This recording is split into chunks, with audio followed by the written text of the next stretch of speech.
তো সকাল সকাল আমি গ্লাসে কী নিয়ে বসে পড়েছি বলো তো বন্ধুরা, তুই দেখি কে কে বলতে পারো। তো হ্যালো এভরিওয়ান, সবাইকে গুড মর্নিং, অনেক অনেক শুভেচ্ছা রইল সকালে। তো সকালবেলায় তোমাদের সামনে একটা ছোট্ট মিনি ব্লগ নিয়ে চলে এসেছি।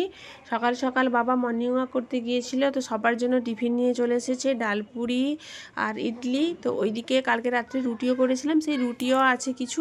তো সবাই মিলে বসে পড়েছি টিফিন করতে। ওইদিকে বাবা রেডি করছে আমার ছোটকুর জন্য খাওয়ার, মানে ও ছোটকুকে ইডলিটা রেডি করে দিচ্ছে খাবে বলে। আর এদিকে কালকে রাত্রে মা আচার বানিয়েছিল, সেই আচারটা রাখার জন্য জারটাকে ধুয়ে মুছে পরিষ্কার করে নিচ্ছে। আর আমার বড় খাওয়ার রেডি করছে ওইদিকে খাওয়ার জন্য। তো সবাই মিলে খেতে বসেছি, আমরা রোজই এরকমভাবে খেতে বসি সবাই মিলে সকালবেলাটায়। আজকে আমার বরের যেহেতু সকালে ডিউটি ছিল না, তাই ও বসে পড়েছে আমাদের সঙ্গে।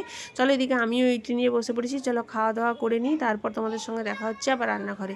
চলো খাওয়া দাওয়ার পর আবার চলে এসেছি রান্নাঘরে। ওইদিকে বাবা বাজার থেকে মাছ নিয়ে চলে এসেছিলো, মাছগুলো ধুয়ে আজকে ফ্রিজে রেখে দেবো, কারণ আজকে বাড়িতে রান্নাবান্না হবে না, আজকে একটু খাওয়া দাওয়া নেমন্তন্ন আছে।